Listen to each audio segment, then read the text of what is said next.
ಎಷ್ಟು ಎಕರೆಯಲ್ಲಿ ಮಾಡಿದ್ದೀರಿ ಸರ್? ಒಂದು 4 ಎಕರೆ. 4 ಎಕರೆ. ಎಷ್ಟು ಗಿಡ ಉಂಟು ಸರ್? ಒಂದು 35-36 ಸಾವಿರವರೆಗೆ ಇದೆ. ಒಂದು ಗಿಡದಿಂದ ಒಂದು ಗಿಡಕ್ಕೆ ಎಷ್ಟು ಅಂತರ ಇಟ್ಟಿದ್ದೀರಿ ಸರ್? ಸ್ಪೇಸಿಂಗ್ ಏನಂದ್ರೆ ನಮ್ದೀಗ 1.5 by 1.5. ಓಕೆ. ಆ ಮಿಡ್ಲಲ್ಲಿ 2 ರೋ ಮಿಡ್ಲಲ್ಲಿ ಸ್ಪೇಸ್ ಒಂದು 3.5 to 4 ಇಟ್ಟರೆ ಒಳ್ಳೇದು. 1 kg ಎಬೋ ಇದ್ರೆ ಒಂದು ಎ ಗ್ರೇಡ್, 1 kg ಎಬೋ ಅದು 2 kg ವರೆಗೂ ಬರ್ತದೆ ಕೆಲವೊಂದು. ಓಕೆ. ಒಂದು ಕೆಳಗಡೆ ಒಂದು 600 ಗಿಂತ 1 kg ವರೆಗೆ ಇದ್ರೆ ಬಿ ಗ್ರೇಡ್ ಆಗ್ತದೆ. ಮತ್ತೆ ಈಗ ಹೊಸೊಬ್ರು ನಡೆಯುವುದಾದ್ರೆ ಎಷ್ಟು ಆಳ ತೆಗಿಬೇಕು? ಗುಂಡಿ ಎಷ್ಟು ತೆಗಿಬೇಕು? ಗುಂಡಿ ಇಲ್ಲ, ಅದು ಜಾಸ್ತಿ ಗುಂಡಿ ಏನು ಆಗುದಿಲ್ಲ, ಒಂದು ಅರ್ಧ ಫೀಟ್ ಗುಂಡಿ ಆಗ್ತದೆ ಅಷ್ಟೇ. ಯಾವಾಗ್ಲೂ ಒಂದೇ ಕ್ರಾಪ್ ಮೇಲೆ ಡಿಪೆಂಡ್ ಆಗಿರೋದು ಕಷ್ಟ, ಯಾಕಂದ್ರೆ ಗೊತ್ತಾಗುದಿಲ್ಲ, ಮಾರ್ಕೆಟ್ ಮೇಲೆ ಕೆಳಗೆ ಆಗ್ತದೆ, ವೆದರ್ ನಿಂದ ಕ್ರಾಪ್ ಲಾಸ್ ಆಗ್ಬಾರ್ದು, ಎಲ್ಲ ಇದಿದೆ. ಈಗ ಕೃಷಿಕರಂದ್ರೆ ಫಸ್ಟ್ ಇಂದ ಲಾಸ್ಟ್ ವರೆಗೆ ಅವರಿಗೆ ತಲೆಬಿಸಿ ಕೊಡುವವರೆಗೂ ಕೂಡ, ಕೊಟ್ಟ ನಂತರ ಕೂಡ ರೇಟ್ ಸಿಗ್ತದೆ ಅಂತ ಭರವಸೆ ಇಲ್ಲ. ಯಾವುದೇ ಕೃಷಿ ಇರ್ಬೋದು, ಇದು ಇವತ್ತಿನ ವಾಸ್ತವ ಕೃಷಿಕನದ್ದು. ಹಲೋ ಫ್ರೆಂಡ್ಸ್, ನಮಸ್ತೆ. I am Sharan Pirara. Welcome back to my days with SP YouTube ಚಾನಲ್ಗೆ. ನೀವೆಲ್ಲ ಚೆನ್ನಾಗಿದ್ದೀರಿ ಅಂತ ಅನಿಸ್ತಿದ್ದೇನೆ. ಇವತ್ತು ನಾನು ಹೊಸ ವಿಡಿಯೋ ಮಾಡ್ಲಿಕ್ಕೆ ಬಂದಿದ್ದೇನೆ, ಪೈನಾಪಲ್ ಕೃಷಿದ್ದು. ಸೊ ಪೈನಾಪಲ್ ಕೃಷಿ ತುಂಬ ಜನರಿಗೆ ತಿನ್ನಲಿಕ್ಕೆ ಇಷ್ಟ. ಸೊ ಅದರ ಬಗ್ಗೆ ಕೇಳುವ, ಕಷ್ಟ ಎಂತ, ಪ್ರಾಫಿಟೇಬಲ್ ಎಂತ ಅಂತ. ನನಗೆ ಎಲ್ಲಿದ್ದೆ ಅಂದರೆ ಉಡುಪಿ ಜಿಲ್ಲೆ ಕಾರ್ಕಳ ತಾಲೂಕು ಮಾಳ ಗ್ರಾಮದಲ್ಲಿದ್ದೇನೆ. ಸೊ ಇಲ್ಲಿ ವಾತಾವರಣ ಒಳ್ಳೆ ಉಂಟು, ಹಿಂದೆ ಮೌಂಟೇನ್ಸ್ ಕಾಣ್ತದೆ, ಸೀನರೀಸ್ ಒಳ್ಳೆ ಉಂಟು. ಸೊ ಎಷ್ಟು ಎಕರೆಯಲ್ಲಿ ಮಾಡಿದ್ದಾರೆ, ಯಂಗ್ ಫಾರ್ಮರ್. ಸೊ ಅವರ ಹತ್ರ ಎಲ್ಲ ಇನ್ಫಾರ್ಮೇಶನ್ ಕೇಳುವ. ಈ ವಿಡಿಯೋ ಸ್ಕಿಪ್ ಮಾಡದೆ ಎಂಡ್ ತನಕ ನೋಡಿ. ಇಂಥದ್ದೇ ವಿಡಿಯೋಸಿಗೆ ideas with SP YouTube channel subscribe ಮಾಡಿ, ಸಪೋರ್ಟ್ ಮಾಡಿ. ಈಗ ನಾವು ನಮ್ಮ ವಿಡಿಯೋ ಸ್ಟಾರ್ಟ್ ಮಾಡುವ.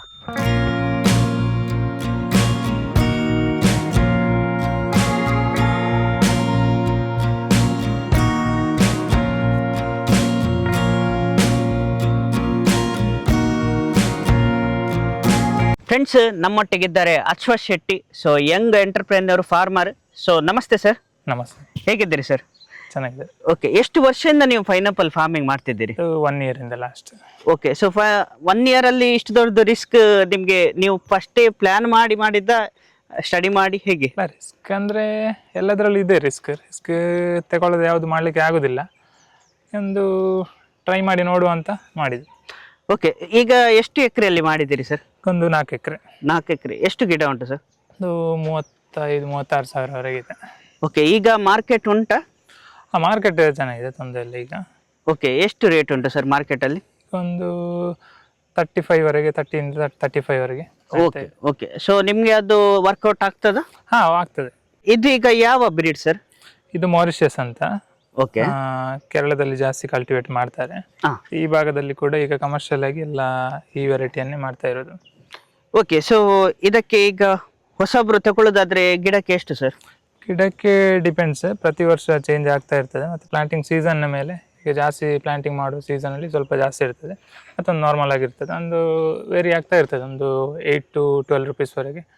ಓಕೆ. ವೇರಿ ಆಗ್ತಾ ಇರ್ತದೆ. ಸರಿ ಸರ್. ಮತ್ತೆ ಯಾವಾಗ cutting time sir? Cutting time ಅಂತಿಲ್ಲ, ನಾವು ಈಗ ಪ್ಲಾಂಟಿಂಗ್ ಮಾಡಿ ಒಂದು 11 to 12 months ಅಲ್ಲಿ ಕಟ್ಟಿಂಗ್ ಬರ್ತದೆ. ಓಕೆ. ಆದ್ರೆ ಕರೆಕ್ಟ್ ಟೈಮ್ ಯಾವಾಗ ನಡೆಯೋದು? ಕರೆಕ್ಟ್ ಟೈಮ್ ಅಂದ್ರೆ ಒಂದು ಜಾಸ್ತಿ ಮಳೆ, ಒಂದು ತುಂಬಾ ಮಳೆ ಇರುವ ಟೈಮ್ ಒಂದು ಅವಾಯ್ಡ್ ಮಾಡಿ. ಯಾಕಂದ್ರೆ ಈ ಆಗಸ್ಟ್ ಟೈಮ್, ಸೆಪ್ಟೆಂಬರ್ ಆಗಸ್ಟ್. ಹೌದು, ಒಂದು ಜೂನ್ ಜುಲೈ ಅಲ್ಲಿ ಕೂಡ ಸ್ವಲ್ಪ ಮಿಡ್ಲಲ್ಲಿ ಮಳೆ ಕಮ್ಮಿ ಆದ್ರೆ ನಡ್ಲಿಕ್ಕೆ ಆಗ್ತದೆ. ಓಕೆ. ಬಟ್ ಮ್ಯಾಕ್ಸಿಮಮ್ ಮಳೆ ಇರುವ ಟೈಮ್ ಅವಾಯ್ಡ್ ಮಾಡಿ ನಟ್ಟ ಒಳ್ಳೇದು. ಅಂದ್ರೆ ಈ ಬೇರಿಗೆಲ್ಲ ರೋಗ ಬರೋದು ಸ್ವಲ್ಪ ಕಮ್ಮಿ ಆಗ್ತದೆ. ಓಕೆ. ಆದ್ರೆ ಯಾವ್ದು ರೋಗ ಬರ್ತದೆ? ಇದೊಂದು ಸ್ವಲ್ಪ ರೂಟ್ ರಾಟ್ ಇದೆ ಇದಕ್ಕೆ. ರೂಟ್ ರಾಟ್ ಅಂದ್ರೆ ಜಾಸ್ತಿ ಮಳೆ ಇರುವಾಗ ಪ್ಲಾಂಟಿಂಗ್ ಮಾಡಿದ್ರೆ ಮಣ್ಣು ಸ್ವಲ್ಪ ಸರಿ ಇಲ್ಲದಿದ್ರೆ ಅದೆಲ್ಲ ಬರ್ತದೆ. ಮತ್ತೆ ಸ್ವಲ್ಪ ಲೆವೆಲ್ ಜಾಗದಲ್ಲಿ ಆ ಸಮಸ್ಯೆ ಸ್ವಲ್ಪ ಜಾಸ್ತಿ ಇದೆ. ಫಂಗಸ್ ಇರ್ಬೋದು, ರೂಟ್ ರಾಟ್ ಇರ್ಬೋದು, ಅದೆಲ್ಲ ಜಾಸ್ತಿ ಇದೆ ಸ್ವಲ್ಪ. ಓಕೆ. ಸೊ ಕೆಲವರೀಗ ಜಾಗ ಮಾರುವವರು ಅವರು ಮರ ಎಲ್ಲ ಕಟ್ ಮಾಡಿ ಪ್ಲೇನ್ ಮಾಡ್ತಾರೆ, ಮಣ್ಣು ಹಾಕಿ. ಹಾಗೆ ಇರಬಾರ್ದು. ಇಲ್ಲ, ಮಣ್ಣು ಆಕ್ಚುಲಿ ಯಾವುದೇ ಕೃಷಿ ಮಾಡ್ಲಿಕ್ಕೆ ಲೆವೆಲ್ ಮಾಡುವಂತ ಕಾನ್ಸೆಪ್ಟ್ ಇಲ್ಲ, ಮಾಡಬಾರ್ದು. ಈಗ ಈ ಮನೆ ಕಟ್ಲಿಕ್ಕೆ ಹಾಗೇನ ಕನ್ಸ್ಟ್ರಕ್ಷನ್ ಪರ್ಪಸ್ಗೆ ಒಂದು ಮಾಡ್ಬೋದು, ಬಿಟ್ರೆ ಕೃಷಿಗೆ ಯಾವಾಗ್ಲೂ ಮೇಲ್ಮಣ್ಣು ಹೇಗೆ ಇರ್ತದೆ ಮರ ಮಾಡುವ ಮೊದ್ಲೇ ಹಾಗೆ ಇಟ್ಟರೆ ಒಳ್ಳೇದು. ಅದರಲ್ಲಿ ಕೂಡ ಪೈನಾಪಲ್ಗೆ ಸ್ಲೋಪ್ಸ್ ಜಾಗ ತುಂಬಾ ಒಳ್ಳೇದು ಲೆವೆಲ್ ಜಾಗಕ್ಕಿಂತ. ಅದೇ ನಾನೀಗ ನೋಡ್ತೇವೆ, ಈಗ ಸ್ಲೋಪ್ ಉಂಟು. ಹೌದು, ನೀರು ನಿಲ್ಲುದಿಲ್ಲ. ಇದನ್ನು ಏನು ಎಲ್ಲಿ ಕೂಡ ಸಮತಟ್ಟು ಮಾಡ್ಲಿಕ್ಕೆ ಹೋಗ್ಲಿಲ್ಲ ನಾವು. ಹೇಗಿದೆ ಜಾಗದ ಮೇಲೆ ಹೇಗಿದೆ ಹಾಗೆ ಮಾಡಿ ಪ್ಲಾಂಟಿಂಗ್ ಮಾಡಿದ್ದು ಅಷ್ಟೇ. ನಿಮ್ಗೆ ಹೋಗಿ ಬರ್ಲಿಕ್ಕೆ ಏನು ಪ್ರಾಬ್ಲಮ್ ಇಲ್ಲ. ಹೋಗಿ ಬರ್ಲಿಕ್ಕೆ ಪ್ರಾಬ್ಲಮ್ ಆದ್ರೆ ಕೂಡ, ಬಟ್ ನಾವು ನೋಡ್ಲಿಕ್ಕೆ ಇರುದು ಈ ಬೆಳೆಗೆ ಯಾವ ರಿಕ್ವೈರ್ಮೆಂಟ್ ಇದೆ ಅಂತ. ನಮ್ಗೆ ಹೋಗಿ ಬರ್ಲಿಕ್ಕೆ ಲೆವೆಲ್ ಇದ್ರೆ ಒಳ್ಳೆ ಆಗ್ತದೆ, ಬಟ್ ಇದಕ್ಕೆ ಸ್ಲೋಪ್ಸ್ ಇದ್ರೆ ಒಳ್ಳೇದು. ಸರ್, ಈಗ ಸ್ಲೋಪ್ ಇದೆ ನೋಡ್ಲಿಕ್ಕೆ ಏರಿಯಾ, ನಿಮ್ಗೆ ಗೊಬ್ಬರ ಎಲ್ಲ ತರ್ಲಿಕ್ಕೆ ಇಲ್ಲಿ ತನಕ ಕಷ್ಟ ಆಗುದಿಲ್ವಾ? ಇಲ್ಲ, ಅಂದ್ರೆ ಇದು ಪ್ಲಾನ್ ಮಾಡುವಾಗ್ಲೇ ಎಲ್ಲ ಕಡೆ ಒಂದು ರೋಡ್ ಇಟ್ಟಿದ್ದೇವೆ. ಓಕೆ ರೋಡ್ ನಮ್ಮ ಜಾಗ ಇದೆ, ಎಲ್ಲ ಕಡೆ ಒಂದು ರೋಡ್ ಇಟ್ಟಿದೆ. ಮತ್ತೆ ಒಳಗಡೆಗೆ ಮ್ಯಾನ್ಯಲ್ ಆಗಿ ಲೇಬರ್ಸ್ ತರ್ತಾರೆ ಒಳಗಡೆ, ಏನು ದೊಡ್ಡ ಪ್ರಾಬ್ಲಮ್ ಇಲ್ಲ.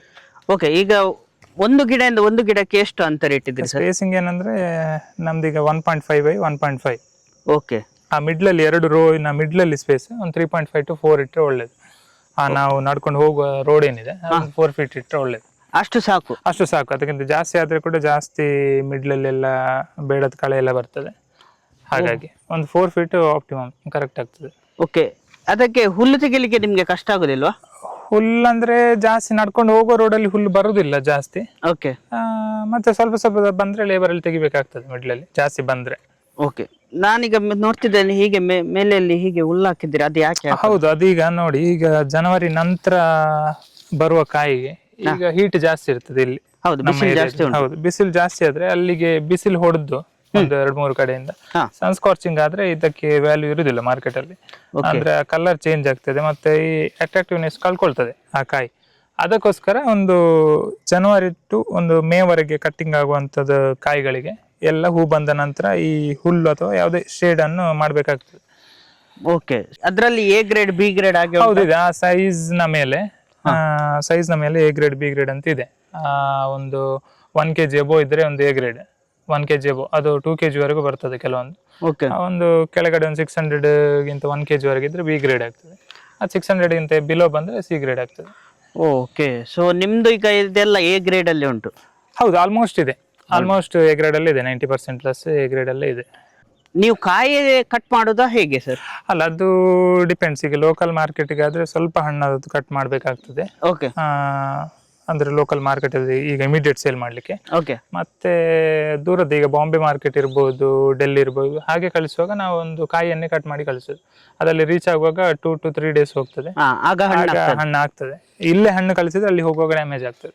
ಓಕೆ ಸರ್, ನೀವು ಬುಡಕ್ಕೆ ಎಂತ ಹಾಕ್ತೀರಿ ಸರ್? ಬುಡಕ್ಕೆ ಫಸ್ಟಿಗೆ ನೆಡುವಾಗ ರಾಕ್ ಫಾಸ್ಫೇಟ್ ಮತ್ತೆ ಇದೆಯಲ್ಲ ನಮ್ಮದು ಆರ್ಗ್ಯಾನಿಕ್ ಗೊಬ್ಬರ ಯಾವುದೇ ಇರ್ಬೋದು. ನಾವು ಈಗ ಯೂಶುವಲಿ ಇದಕ್ಕೆ ಯೂಸ್ ಮಾಡೋದು ನಮ್ದು ಕೋಳಿ ಗೊಬ್ಬರನೇ ಜಾಸ್ತಿಯಾಗಿ ಯೂಸ್ ಮಾಡ್ತೇವೆ. ಬೇಕಾದಷ್ಟು ನೈಟ್ರೋಜನ್ಸ್ ಬೇಕಾಗ್ತದೆ ಫಸ್ಟಿಗೆ, ಅದಕ್ಕೋಸ್ಕರ ಅದನ್ನು ಫುಲ್ಫಿಲ್ ಮಾಡ್ಲಿಕ್ಕೆ ಕೋಳಿ ಗೊಬ್ಬರ ಯೂಸ್ ಮಾಡ್ತೇವೆ.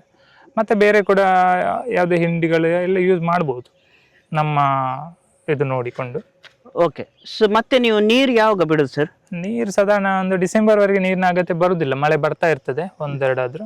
ಮತ್ತೆ ಡಿಸೆಂಬರ್ ನಂತರ ಸ್ಪ್ರಿಂಕ್ಲರ್ ಅಲ್ಲಿ ಸ್ಟಾರ್ಟ್ ಮಾಡ್ಬೇಕಾಗ್ತದೆ. ಬೆಳಿಗ್ಗೆ ಒಳ್ಳೇದಾ ಸಂಜೆ ಒಳ್ಳೇದಾ?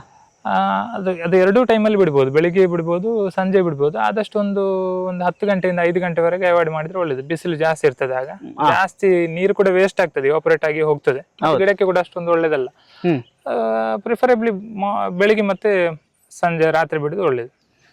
ಓಕೆ, ಮತ್ತೆ ಈಗ ಹೊಸೊಬ್ರು ನಡೆಯುವುದಾದ್ರೆ ಎಷ್ಟು ಆಳ ತೆಗಿಬೇಕು? ಗುಂಡಿ ಎಷ್ಟು ತೆಗಿಬೇಕು? ಗುಂಡಿ ಇಲ್ಲ, ಅದು ಜಾಸ್ತಿ ಗುಂಡಿ ಏನು ಆಗುದಿಲ್ಲ, ಒಂದು ಅರ್ಧ ಫೀಟ್ ಗುಂಡಿ ಆಗ್ತದೆ ಅಷ್ಟೇ. ಅದು ನಾವು ಎಲ್ಲ ಮಿಷಿನ್ಸ್ ಹಿಟಾಚಲ್ಲಿ ಲೂಸ್ ಮಾಡಿರ್ತೇವೆ. ಅದರಲ್ಲಿ ಮತ್ತೆ ಅವರು ನೆಡುವಾಗ ಸ್ವಲ್ಪ ಗುಂಡಿ ತೆಗೆದು ನೆಡ್ತಾರೆ. ಜಾಸ್ತಿ ಗುಂಡಿ ಕೂಡ ಆಗ್ಬಾರ್ದು, ಸ್ವಲ್ಪ ಕಮ್ಮಿ ಗುಂಡಿ ಕೂಡ ಆಗ್ಬಾರ್ದು. ಒಂದು ಆವರೇಜ್ ಒಂದು 1/2 feet ಗುಂಡಿ ಮಾಡಿ ನೆಡ್ತಾರೆ. ಓಕೆ, ಈ ವಿಡಿಯೋ ನೋಡಿ ಕೆಲವರು ನಂಗೆ ಪೈನಾಪಲ್ ಬೇಕು ಇಲ್ಲ ಪ್ಲಾಂಟ್ಸ್ ಬೇಕು ಹೇಳ್ತಾರೆ, ನೀವು ಸೇಲ್ ಮಾಡ್ತೀರಾ, ಕೊಡ್ತೀರಾ? ಪ್ಲಾಂಟ್ಸ್ ಹೌದು, ಈಗ ನಮ್ಮ ರಿಕ್ವೈರ್ಮೆಂಟ್ ಏನಿದೆ ನಾವು ನೆಕ್ಸ್ಟ್ ಸ್ವಲ್ಪ ನೆಡ್ತಾ ಇದ್ದೇವೆ ಇದನ್ನೇ. ಅದು ಬಿಟ್ಟು ನಮ್ಗೆ ಎಕ್ಸೆಸ್ ಆದದನ್ನು ನಾವು ಕೊಡ್ತೇವೆ. ಕೊಡ್ತೇವೆ. ಸರಿ, ಮತ್ತೆ ನಾನು ನೋಡ್ತಿದ್ದೇನೆ ಇಲ್ಲಿ ನಂಗೆ ಪಪ್ಪಾಯ ಗಿಡ ಕಾಣ್ತಾ ಉಂಟು ಮಧ್ಯ ಮಧ್ಯದಲ್ಲಿ. ಸೊ ಯಾಕೆ ಅದು ಪ್ರಾಬ್ಲಮ್ ಆಗೋದಿಲ್ವಾ? ಅದೇ ಪ್ರಾಬ್ಲಮ್ ಆಗ್ತದಾ ಇಲ್ವಾ ಅಂತ ನೋಡ್ಬೇಕಷ್ಟೇ. ಈಗ ಒಂದು 4 months ಆಯ್ತು ಹಾಕಿ. ಇಂಟರ್ ಕ್ರಾಪ್ ಆಗಿ ಒಂದು ಮಾಡುವಂತ ಆಲೋಚನೆ ಬಂತು ಪಪ್ಪಾಯನ್ನು. ಯಾವಾಗ್ಲೂ ಒಂದೇ ಕ್ರಾಪ್ ಮೇಲೆ ಡಿಪೆಂಡ್ ಆಗಿರೋದು ಕಷ್ಟ, ಯಾಕಂದ್ರೆ ಮಾರ್ಕೆಟ್ ಮೇಲೆ ಕೆಳಗೆ ಆಗ್ತದೆ, ವೆದರ್ ನಿಂದ ಕ್ರಾಪ್ ಲಾಸ್ ಆಗ್ಬಾರ್ದು, ಎಲ್ಲ ಇದಿದೆ. ಈಗ ಕೃಷಿಕರಂದ್ರೆ ಫಸ್ಟ್ ಇಂದ ಲಾಸ್ಟ್ ವರೆಗೆ ಅವರಿಗೆ ತಲೆಬಿಸಿ ಕೊಡುವವರೆಗೂ ಕೂಡ. ಕೊಟ್ಟ ನಂತರ ಕೂಡ ರೇಟ್ ಸಿಗ್ತದೆ ಅಂತ ಭರವಸೆ ಇಲ್ಲ, ಯಾವುದೇ ಕೃಷಿ ಇರ್ಬೋದು. ಇದು ಇವತ್ತಿನ ವಾಸ್ತವ ಕೃಷಿಕನದ್ದು. ಅದಕ್ಕೊಂದು ನಾವು ಒಂದು 2-3 ಬೆಳೆಯನ್ನು ಒಟ್ಟಿಗೆ ಮಾಡಿದ್ರೆ ಒಂದ್ರಲ್ಲಿ ಏನಾದ್ರೂ ಸ್ವಲ್ಪ ಆಚೆ ಆದ್ರೆ ಕೂಡ ಇನ್ನೊಂದ್ರಲ್ಲಿ ಯೂಸ್ ಆಗ್ಬೋದು ಅಂತ ಮಾಡಿದ್ದು. ಇದೀಗ ಒಂದು 4 months ಆಯ್ತು, ಇನ್ನೊಂದು 2-3 months ಅಲ್ಲಿ ಗೊತ್ತಾಗ್ತದೆ ಇದ್ರಲ್ಲಿ ಏನು ಒಳ್ಳೇದೇನು ಹಾಳೇನು ಒಟ್ಟಿಗೆ ಮಾಡಿದೆ ಅಂತ. ಇಲ್ಲಿವರೆಗೆ ಏನು ತೊಂದರೆ ಬರ್ಲಿಲ್ಲ, ಎಲ್ಲ ಇದ್ರಲ್ಲೇ ಮೇಂಟೈನ್ ಆಗ್ತಾ ಇದೆ. ನೀರು ಗೊಬ್ಬರ ಎಲ್ಲ ಇದಕ್ಕೆ ಮತ್ತೆ ಅದಕ್ಕೆ ಒಂದೇ ಇದರಲ್ಲಿ ಹೋಗ್ತಾ ಇದೆ. ಎಕ್ಸ್ಟ್ರಾ ಏನು ನಾವು ಇದು ಮಾಡ್ಬೇಕಂತಿಲ್ಲ. ಬಟ್ ಗೊತ್ತಾಗ್ತದೆ ಇನ್ನೊಂದು 4 months ಹೋಗುವಾಗ ಕರೆಕ್ಟ್ ಗೊತ್ತಾಗ್ತದೆ ಮಾಡ್ಬೋದಾ ಅದರ ಒಟ್ಟಿಗೆ ಪಪ್ಪಾಯಿ ಮಾಡಬಾರ್ದಾ ಅಂತ. ಓಕೆ, ಮತ್ತೆ ನೋಡಿದಾಗೆ ಇದು ಓಪನ್ ಜಾಗ, ಸೊ ಬಿಸಿಲು ಬೇಕಾ ಪೈನಾಪಲ್? 100% ಬಿಸಿಲು ಬೇಕು. ಒಂದು ಸ್ವಲ್ಪ ಶೇಡ್ ಆದ್ರೆ ನಡೀತದೆ, ಆದ್ರೆ ಕೂಡ ಎಷ್ಟು ಬಿಸಿಲಿದ್ರೆ ಕೂಡ ಒಳ್ಳೇದು. ಬಿಸಿಲಿಗೆ ರೋಗಗಳೆಲ್ಲ ಕಮ್ಮಿ ಆಗ್ತದೆ. ಓಕೆ, ಕಾಯ್ದು ಕ್ವಾಲಿಟಿ ಕೂಡ ಒಳ್ಳೆ ಬರ್ತದೆ ಬಿಸಿಲಿದ್ರೆ. ಆದ್ರೆ ಬಿಸಿಲು ಸ್ವಲ್ಪ ಜಾಸ್ತಿ ಬೇಕಾಗ್ತದೆ ಬಿಟ್ರೆ, ಒಂದು ಬಿಸಿಲೇ ಒಳ್ಳೇದು ಆಕ್ಚುಲಿ. 100% ಬಿಸಿಲಿದ್ರೆ ಶೇಡ್ ಇರಬಾರ್ದು, ಶೇಡ್ ಬೇಕಂತಲೇ ಇಲ್ಲ ಇದಕ್ಕೆ. ಈಗ ಕೆಲವೊಮ್ಮೆ ತೆಂಗಿನ ಮರ, ಮರದಲ್ಲಿ ಡಿಸ್ಟೆನ್ಸ್ ಸ್ವಲ್ಪ ದೂರ ಇದ್ರೆ ನಡೀತದೆ. ತೆಂಗಿನ ಮರದಲ್ಲಿ ಆದ್ರೂ ಆಗ್ತದೆ. ಹತ್ರ ಇದ್ರೆ ಕಷ್ಟ, ದೂರ ಇದ್ರೆ ಒಂದು 35-40 ಫೀಟ್ ದೂರದಲ್ಲಿ ತೆಂಗಿನ ಮರ ಇದ್ರೆ ನಡೀತದೆ. ಬಟ್ ಪ್ರಿಫರೇಬ್ಲಿ ಓಪನ್ ಫೀಲ್ಡ್ ಒಳ್ಳೇದು ಇದಕ್ಕೆ. ಸರ್, ಪೈನಾಪಲ್ ಕೃಷಿ ಮಾಡ್ಲಿಕ್ಕೆ ಯಾವ ಮಣ್ಣು ಒಳ್ಳೇದು? ಕಪ್ಪು, ಕೆಂಪು, ಯಾವ್ದು ಒಳ್ಳೇದು? ಇಲ್ಲಿ ಆಲ್ಮೋಸ್ಟ್ ಎಲ್ಲ ಕಡೆ ಒಂದು ಕೆಂಪು ಮಣ್ಣೆ ಇರ್ತದೆ. ನಮ್ಮ ಸೌತ್ ಕನ್ನಡ, ಉಡುಪಿ ಡಿಸ್ಟಿಕ್ ಅಲ್ಲಿ ಆಲ್ಮೋಸ್ಟ್ ಒಂದು ಸ್ವಲ್ಪ ಕಲ್ಲು ಮಣ್ಣು ಮಿಕ್ಸ್ ಇರುವಂತದ್ದು ಜಾಗ ಒಳ್ಳೇದಾಗ್ತದೆ. ಒಂದು ಜೇಡಿ ಮಣ್ಣು ಆತರ ಒಂದು ಬಿಟ್ಟು, ಮುರ ಆ ಟೈಪ್ ಒಂದು ಕಲ್ಲು ಬಿಟ್ಟು, ಮಣ್ಣು ಬಿಟ್ಟು, ಮತ್ತೆ ಆಲ್ಮೋಸ್ಟ್ ಎಲ್ಲ ಮಣ್ಣಲ್ಲಿ ಪೈನಾಪಲ್ ಬರ್ತದೆ. ಮಣ್ಣಿನ ಇದು ಅಷ್ಟೊಂದು ಪ್ರಾಬ್ಲಮ್ಸ್ ಇಲ್ಲ ಬೇರೆ ಕ್ರಾಪ್ನಾಗಿ ಪೈನಾಪಲ್ಗೆ. ಸಾಧಾರಣ ಎಲ್ಲ ಮಣ್ಣಲ್ಲಿ ಬರ್ತದೆ. ಓಕೆ, ಮತ್ತೆ ಹೊಸೊಬ್ರು ಕೃಷಿ ಸ್ಟಾರ್ಟ್ ಮಾಡಿದ್ರಿ, ಈಗ ಎಕ್ಸಾಂಪಲ್ ನೀವು ಹೇಳಿದಾಗೆ ಆಗಸ್ಟ್ ಸೆಪ್ಟೆಂಬರ್ ನೆಟ್ರೆ ಯಾವಾಗ ಅವರಿಗೆ ಫಲ ಸಿಗ್ತದೆ? Next year August, July, August expect ಮಾಡಬಹುದು. Okay, 1 year, almost 1 year, 11 months to 1 year. ಹೇಗೆ ನೋಡ್ಕೊಳ್ತಾರೆ ಅದ್ರ ಮೇಲೆ. ಒಂದು ಕೆಲವೊಂದ್ಸಲ ತುಂಬಾ ಒಳ್ಳೆ ಬಂದ್ರೆ, ವೆದರ್ ಸಪೋರ್ಟ್ ಮಾಡಿದ್ರೆ 10 ತಿಂಗಳಲ್ಲೂ ಇದು ಹಾರ್ವೆಸ್ಟ್ ಬಂದದ್ದು ಇದೆ, ಬರ್ತದೆ. ಓಕೆ, ಆದ್ರೆ ಒಂದು ರಫ್ಲಿ 12 ತಿಂಗಳು ಅಂತ ಇಟ್ಕೊಳ್ಬಹುದು, 1 year. ಓಕೆ, ಇದಕ್ಕೆ 24 ಗಂಟೆ ಅಂತ ಕೆಲಸ ಉಂಟಾ? ಡೈಲಿ ಅಂತಲ್ಲ, ಇದರಲ್ಲಿ ಸಾಧಾರಣ ಗೊಬ್ಬರ ಕೊಡ್ತಾ ಇರಬೇಕು. ಯಾಕಂದ್ರೆ ಈ ಪ್ಲಾಂಟ್ಸ್ ಇದೆಲ್ಲ ಈ ರೂಟ್ ಸಿಸ್ಟಮೇ ಹಾಗೆ. ನಮ್ಗೆ ಒಂದೇ ಸಲ ಒಂದು ಆರ್ಗ್ಯಾನಿಕ್ ಗೊಬ್ಬರ ಕೊಟ್ಟು ಬಿಡ್ಬೋದು, ಬಟ್ ಅದು ಸಾಕಾಗುದಿಲ್ಲ. ಮಿಡ್ಲಲ್ಲಿ ಸ್ವಲ್ಪ ನಮ್ದು ಕೆಮಿಕಲ್ ಫರ್ಟಿಲೈಸರ್ ಏನಿದೆ ಕೊಡ್ಬೇಕಾಗ್ತದೆ. ನಾವು ಕಮರ್ಷಿಯಲಿ ಮಾಡುವಾಗ ಅದು ಕೊಡ್ತಾ ಇರ್ಬೇಕಾಗ್ತದೆ. ಒಂದು 20 days 30 days ಇಂಟರ್ವಲ್ ಕೊಡ್ತಾ ಇರ್ಬೇಕಾಗ್ತದೆ. ಮತ್ತೆ ಬೇರೆ ಏನಂದ್ರೆ, ಏನಾದ್ರೂ ಸ್ವಲ್ಪ ರೋಗಗಳು ಬಂದ್ರೆ ಒಂದು ಕಂಟ್ರೋಲ್ ಮಾಡ್ಲಿಕ್ಕೆ ಫಂಜಿಸೈಡ್ ಇರ್ಬೋದು, ಕೆಲವೊಂದು ಇನ್ಸೆಕ್ಟ್ಸ್ ಏನಾದ್ರು ಬಂದ್ರೆ ಯೂಸ್ ಮಾಡ್ಬೇಕಾಗ್ತದೆ. ಬೇರೆ ಸ್ವಲ್ಪ ಪೆಸ್ಟ್ ಕಂಟ್ರೋಲ್ಗೆಲ್ಲ ಅದೇ ಒಂದು ಗಿಡಕ್ಕೆ ಬಂದ್ರೆ ಮತ್ತೆ ಸ್ಪ್ರೆಡ್ ಆಗ್ತದೆ. ಅದಕ್ಕಿಂತ ಮುಂಚೆನೆ ಅವಾಯ್ಡ್ ಮಾಡ್ಲಿಕ್ಕೆ ನಾವು ಒಂದು ಸಣ್ಣ ಪ್ರಮಾಣದಲ್ಲಿ ಕೊಡ್ಬೇಕಾಗ್ತದೆ. ಓಕೆ, ಮತ್ತೆ ಒಂದು ಗಿಡದ ಲೈಫ್ ಸ್ಪ್ಯಾನ್ ಎಷ್ಟು ಸರ್? 1 year. ಈಗ ಈ ಗಿಡದ ಲೈಫ್ ಸ್ಪ್ಯಾನ್ 1 year. ಒಂದು ಫ್ರೂಟ್ ಕೊಟ್ರೆ ಅದು ಮತ್ತೆ ಆ ಗಿಡ ಆಯ್ತು, ಅದರ ಸೈಡ್ ಅಲ್ಲಿ ಸಣ್ಣ ಗಿಡ ಬರ್ತದೆ. ಮತ್ತೆ ಆ ಗಿಡ, ಉಳಿದ ಗಿಡ ಒಂದೊಂದು 3-4 ಗಿಡ ಬಂದ್ರೆ ಉಳಿದ ಗಿಡ ಎಲ್ಲ ತೆಗೆದು ಒಂದು ಗಿಡ ಬಿಟ್ಟು ಅದನ್ನ ನೆಕ್ಸ್ಟ್ ಕ್ರಾಪ್ ಗೆ ರೆಡಿ ಮಾಡ್ಬೇಕು ನಾವು. ಆ ಗಿಡವನ್ನು ಲೈಫ್ ಸ್ಪ್ಯಾನ್ ಅಂದ್ರೆ ಒಂದು 3 years ನಿಲ್ತದೆ. ಒಮ್ಮೆ ನೆಟ್ಟ ಗಿಡ ಮತ್ತೆ ಅದರಲ್ಲಿ ಹೊಸ ಸ್ಲಿಪ್ಸ್ ಬಂದು ಒಂದು 3 years ವರೆಗೆ ನಿಲ್ತದೆ ಟೋಟಲ್. ಓಕೆ, ನೀವು ಇದ್ರ ಒಟ್ಟಿಗೆ ಈ ಪೈನಾಪಲ್ ಕೃಷಿ ಒಟ್ಟಿಗೆ ಬೇರೆ ಎಂತ ಮಾಡ್ತೀರಿ ಸರ್? ಬೇರೆ ನಮ್ದೊಂದು ಫುಡ್ ಪ್ರೊಸೆಸಿಂಗ್ ಇದೆ, ಮತ್ತೆ ಅದರ ಒಟ್ಟಿಗೆ ನಮ್ದೊಂದು ಟ್ವಿಂಕಲ್ ಅಗ್ರೋ ಕೇರ್ ಅಂತ ಒಂದು ಹೆಬ್ರಿಯಲ್ಲಿ, ಹೌದು, ಟೋಟಲ್ ಫರ್ಟಿಲೈಸರ್ಸ್ ಅಂಡ್ ಇದೆ, ಕ್ರಾಪ್ ಗೈಡೆನ್ಸ್ ಎಲ್ಲ ಕೊಡ್ತೇವೆ ಅದರಲ್ಲಿ. ಓಕೆ, ಸೊ ಯಾವ ಕೃಷಿ ಬಗ್ಗೆ ಸಹ ನಿಮ್ಮ ಹತ್ರ ಕೇಳಬಹುದು? ಹೌದು, ನಮ್ಗೆ ನಾವು ಅಲ್ಲದ್ರು ಕೂಡ ನಮ್ದು ಎಕ್ಸ್ಪರ್ಟ್ಸ್ ಇದ್ದಾರೆ ಅಲ್ಲಿ. ಅದ್ರಲ್ಲಿ ಎಲ್ಲ ಬಗ್ಗೆ ನಮ್ಗೆ ಇಲ್ಲಿದ್ದು ಕ್ರಾಪ್ ನ ಬಗ್ಗೆ ಮ್ಯಾಕ್ಸಿಮಮ್ ನಮ್ಮ ನಾಲೆಜ್ ಏನಿದೆ ಅದನ್ನು ಶೇರ್ ಮಾಡ್ತೇವೆ ಫಾರ್ಮರ್ಸ್ಗೆ.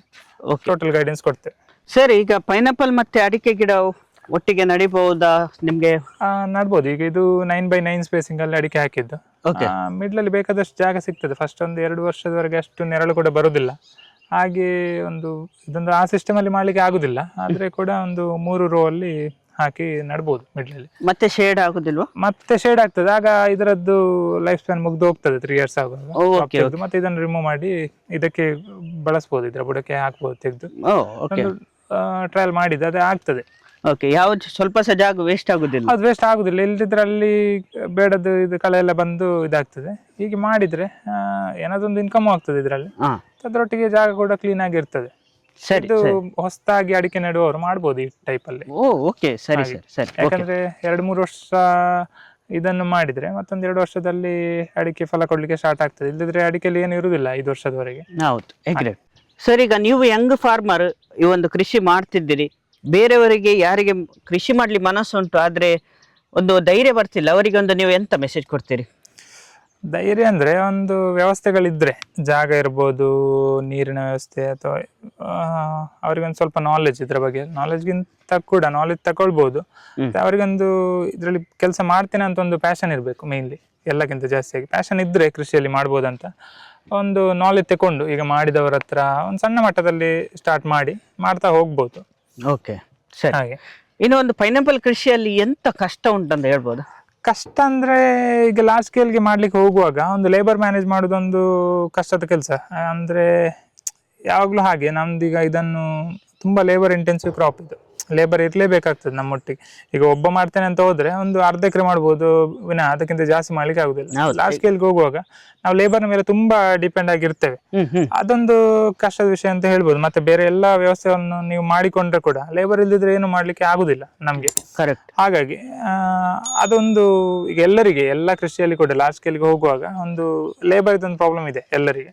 ಅದೊಂದು ಒಳ್ಳೆ ರೀತಿಯಲ್ಲಿ ಒಳ್ಳೆ ಜನಗಳು ಸಿಕ್ಕಿದ್ರೆ ಮ್ಯಾನೇಜ್ ಮಾಡಿಕೊಂಡು ಮಾಡ್ತಾ ಹೋಗ್ಬೋದು. ಓಕೆ ಓಕೆ, ಸರಿ ಸರ್, ತುಂಬ ಥ್ಯಾಂಕ್ಸ್ ನಿಮ್ಮ ಟೈಮ್ ಮತ್ತು ಇನ್ಫಾರ್ಮೇಷನಿಗೆ. ಸೊ ತುಂಬ ಖುಷಿ ಆಯಿತು. ನಾವು ಬೆಳಗಿನ ಜಾವಕ್ಕೆ ಬಂದಿದ್ದೇವೆ.